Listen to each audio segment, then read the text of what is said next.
क्या मृत्यु के बाद आत्मा के अपने परिवारजनों और सगे संबंधियों से संबंध समाप्त हो जाते हैं? मृत्यु एक ऐसा विषय है जिसके प्रति सबको जिज्ञासा है, लेकिन मृत्यु के बाद क्या होता है, इसकी सटीक व्याख्या करने वाला कोई नहीं। ऐसे में लोगों के मन में कई सवाल उठते हैं। उनमें से एक सवाल यह भी है कि क्या मृत्यु के बाद आत्मा के अपने परिवारजनों या सगे संबंधियों से संबंध समाप्त हो जाते हैं? मरने का भय अथवा दुख उन्हें अपनी आत्मा के अस्तित्व से जुड़ी चिंता को लेकर नहीं होता, बल्कि सारा खेल स्मृतियों का है। एक आत्मा कई बार एक ही परिवार में बार बार भी जन्म लेती रहती है। व्यक्ति अपने धर्म के साथ साथ अपने संचित कर्म भी साथ ले जाता है। वैसे तो कहा जाता है कि आत्मा न जन्म लेती है और न मरती है। जिस दिन आपने यह सत्य समझ लिया, आपके मन से मृत्यु का भय चला जाएगा। लेकिन लोग अक्सर यह भूल जाते हैं कि अधिकतर मनुष्यों के लिए इस सत्य के प्रति जागरूक होने का कोई मतलब नहीं, क्योंकि उनका उनकी आत्मा से ही कोई संबंध नहीं होता है। मरने का भय अथवा दुख उन्हें अपनी आत्मा के अस्तित्व से जुड़ी चिंता को लेकर नहीं होता, बल्कि इस भौतिक जगत के सुखों को छोड़ने का होता है। आपने देखा होगा कि एक बच्चे को मृत्यु का कुछ खास भय नहीं होता, क्योंकि वह ना तो मृत्यु को समझता है और ना तब तक उसका कोई भौतिक लगाव पनपा होता है। लेकिन कईयों के मन में मृत्यु को लेकर एक सवाल जरूर उठता है कि क्या मृत्यु के बाद संबंध समाप्त हो जाते हैं?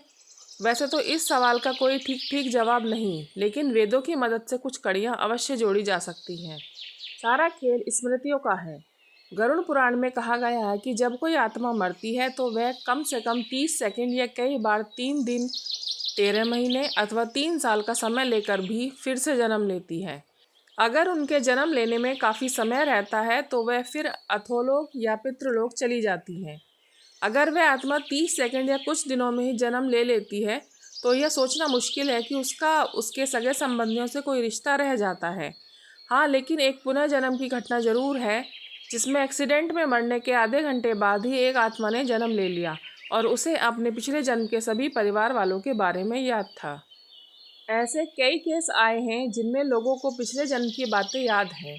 इसका अर्थ है कि आत्माएं स्मृतियों के साथ जन्म लेती हैं।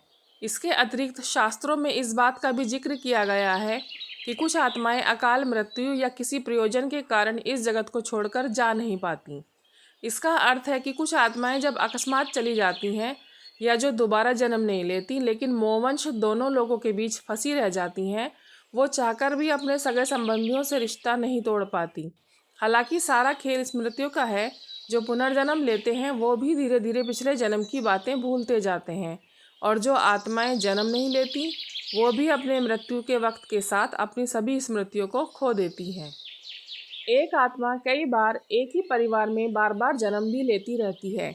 आप इस बात को भगवान श्री कृष्ण की कही इन बातों से समझ सकते हैं। महाभारत में जब अर्जुन अपने सगे संबंधियों की मृत्यु की बात सोचकर विचलित हो जाते हैं तो श्री कृष्ण उन्हें कहते हैं, हे अर्जुन, तुम्हें अपना अगला और पिछला जन्म याद नहीं है, लेकिन मुझे लाखों जन्मों की स्मृति है। लाखों वर्ष पूर्व भी तुम थे और मैं भी था। किस जन्म में तुम क्या थे ये मैं जानता हूँ, और अगले जन्म में तुम क्या होगे ये भी मैं जानता हूँ, क्योंकि मैं तुम्हारे संचित कर्मों की गति देख रहा हूँ। इसके अतिरिक्त श्री कृष्ण अर्जुन से यह भी कहते हैं, हे अर्जुन, ना जाने कितने जन्मों से ये लोग तेरे पिता बने हुए हैं और ना जाने कितने जन्मों से तू इनका पिता बना हुआ है। इस कथन से यह भी संभावना बनती है कि एक आत्मा कई बार एक ही परिवार में बार बार भी जन्म लेती रहती है। मृत्यु से जुड़ी कई बातें कही गई हैं, लेकिन आज एक बात अटल सत्य है कि मृत व्यक्ति इस जगत से खाली हाथ तो नहीं जाता।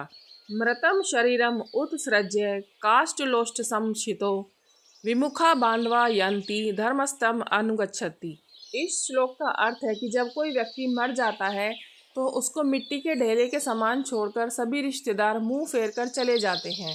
मृत्यु के बाद कोई उसके साथ जाने वाला नहीं होता, लेकिन एक धर्म ही है जो उसका सगी होता है। वेदों की माने तो व्यक्ति अपने धर्म के साथ साथ अपने संचित कर्म भी साथ ले जाता है, ताकि वह अगले जन्म में उसको चुकता कर सके। यह जानकारी मान्यताओं, धार्मिक ग्रंथों और विभिन्न माध्यमों से ली गई है। हमारा चैनल इसकी सटीकता की पुष्टि नहीं करता है। हमारा उद्देश्य केवल आपको जानकारी पहुंचाना है।